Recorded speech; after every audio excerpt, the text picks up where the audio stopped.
sir, just going back to the murder of G. Ikju and how you said na this proves how there are corrupt police involved in implementing the drug war. So how do you think, how will this affect the implementation of Oplan Tokhang? And do you think this will, for example, what kind of measures are you planning to implement in order to change the way this drug war is implemented? Earlier you mentioned a possible oversight committee and also a narco-politics chief of command. Can you give us more concrete details of how this will be implemented? And will this overhaul, possible overhaul of the Oplan Tokhang lead to an extension of the deadline of the drug war? Yes, itong cleansing, madali lang man. All you have to do is look at the records and how many policemen have had cases, mostly involving extortion, mga ganon. And if they are already reinstated, tapos na yan eh. So it was done legally. I'll just gather them, bring them new uniforms, new combat boots. I have to have a strong presence in Basilan and Inulo. Sila yung paunahin ko doon. Kung marunong ito manakot, magnakaw din, doon sila. Bahaski na, even if you are retirable. I have to know yan. Many places, Bungaw, they will have their sightseeing days before they go. But sir, how about the police who haven't been convicted of any crimes before, but they're involved in implementing the drug war? What kind of safeguards can citizens expect from the government to ensure that such corrupt policemen don't, for example, use the drug war as an excuse or a smokescreen to, kill them in their homes or on the streets? You mentioned an oversight committee. Is that what you meant? That you will have someone watch over these? Yes. The operations? Yung na-convict na tapos napaalis na, serving sentence, marami yan dyan sa Muntinlupa. And paglabas nila, all they know is really how to commit crimes to make a living. Madali lang man yan. Walang problema kung yan lang if that is the only thing that worries you. Just, may bagong listahan ako. Aside from the drug lords, may listahan ako para sa kanila. Sir, is anyone specifically leading this overhaul of the drug war? What again? A specific unit? Are you creating anybody to implement or to have oversight over the drug war? No. Maybe because I have said I have raised the drug issue to the level of a national security. So that empowered me to get into the picture, military doing police work. And that is what is happening in Mindanao. Ang hindi nakalista doon, yung mga sundalo, sila yung entry, yung umuuna. Kaya yung mga police doon, hindi naman ako nagano, pero kaya ako have suffered losses. It's not only 3, 19 to 21. Puro drug, drug war yun. Sir, to clarify, the military will be over. Hindi tayo kumalawat. Sandali. Kasi sa Mindanao, meron ng ibang generation. Yung mga Kristiyanos na nagkasala, na convert into Islam, yun ang mga matindi. Ito yung mga hold-upper, sila yung the joint ISIS for protection. Kasi alam nila mamamatay talaga sila. At mamamatay talaga yan for a better or a secure environment. Yan sila. Isa yan sa problema natin. Tawag nila dyan, balik Islam. And they have converts all over Mindanao. So I am happy para isang grupo na lang ang harapin ko. Kung sabihin mo na it will maybe the violence will spread to other places. Maybe. But the armed forces and the Navy at this time can cope up. Sabi ko sa kanila, we will end the problem sa Lanao para wala na tayong problema. I'm declaring war.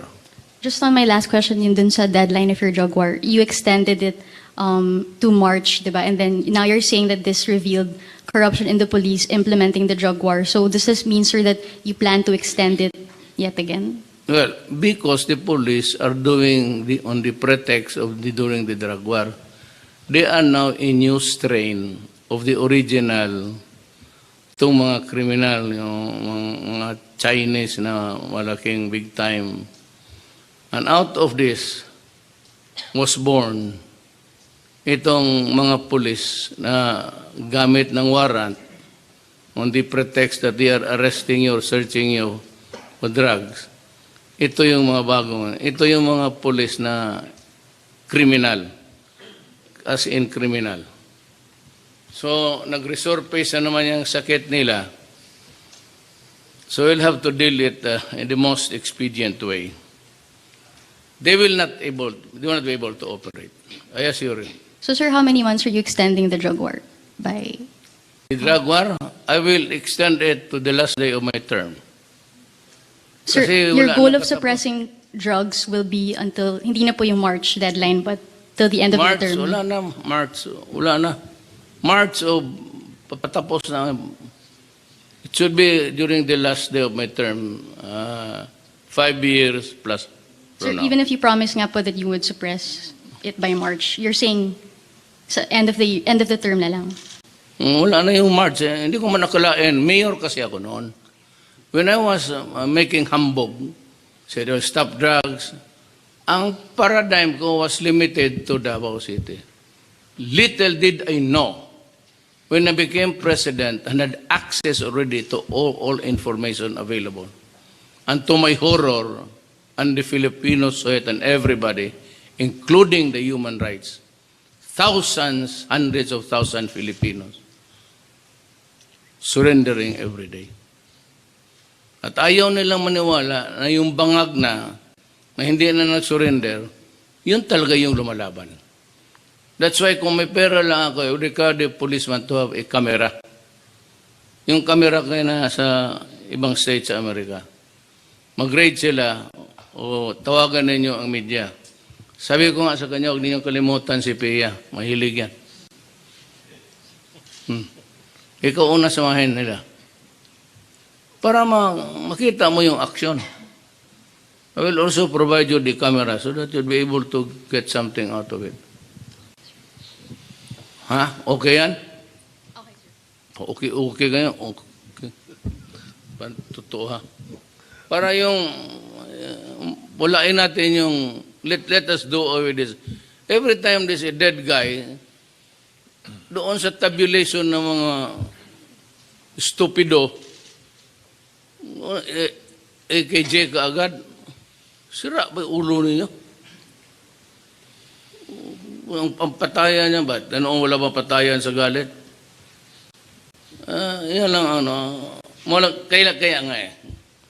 Men judge best when they condemn. Yan ang problema niyan. Lahat ng kasalanan, husgaan mo doon na sa, isali mo na doon sa ayaw mo. Pero ako, I'm not running a popular. Yung rating ko might even go to 1 or 2. I do not give a shit. I have a duty to do. And I will do it. Wala akong pakialam. Alam ko lang na nanalo ako because I carried the message. The urgent and immediate message during the election was law and order and drugs. So kung babagsak ako na 2%,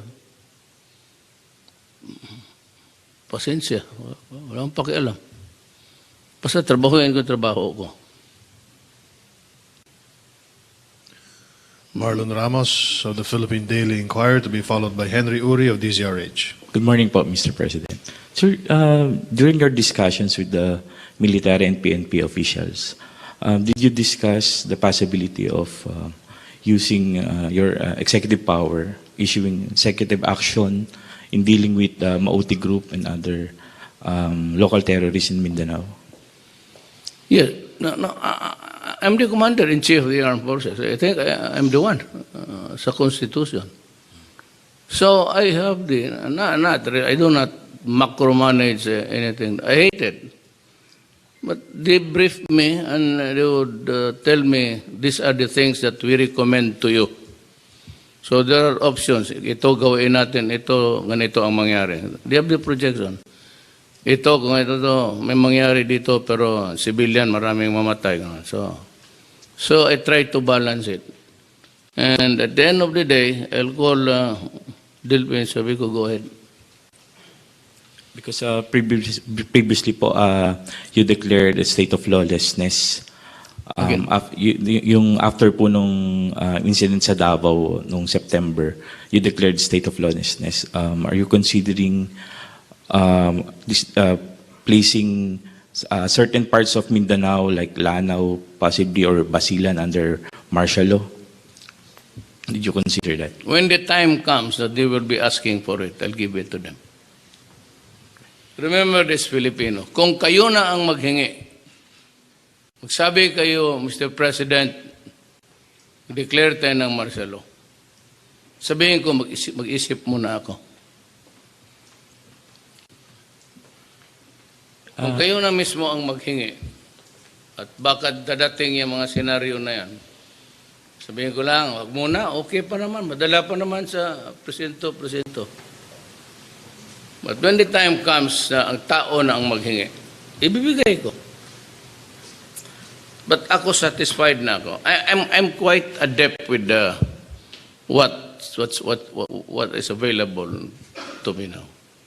Total, nakakagalaw man sila. They're doing their duty. They're being commissioned to do police work. The police naman, nandyan. Nagkamali lang ng isang ulol na dumlaw na yan, dali lahat.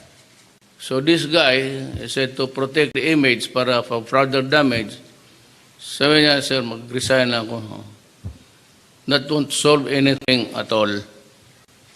Sabi ko, this is what I will do. Yung police mo, mag-cleansing muna kayo dyan. Yung mga kaso nila, i-review ninyo. Give me a list kung sino yung escalawags. Because itong mga to, we will assign them. Kailangan ko ng contingent na malaki na police Basilan, Hulo, Zamboanga, Lanao. Diyan sila lahat. Mr. President, do you believe po yung insinuations na yung killing nung South Korean was just a part of a grand scheme or orchestrated efforts to undermine your drug war? No. Korea? Kasi may mga lumalabas na retired police general was behind this para ipahiya yung PNP and ultimately the Duterte administration. So this stupid police general would kidnap and kill just to undermine me? Yan ang gusto ninyo mga leader? Kaligaya ko na lang kung magdating yung panahon. Is the kind of police general that you want? To undermine the country, wreaking havoc sa economy, but because they want to take over, to kill a Korean, burn him and flush him down the drain. Yan lang maisip na general na yan. Pakaturpe, putang ina niya. Sabihin mo yan sa general na yan, mahina ka talaga ang utak mo.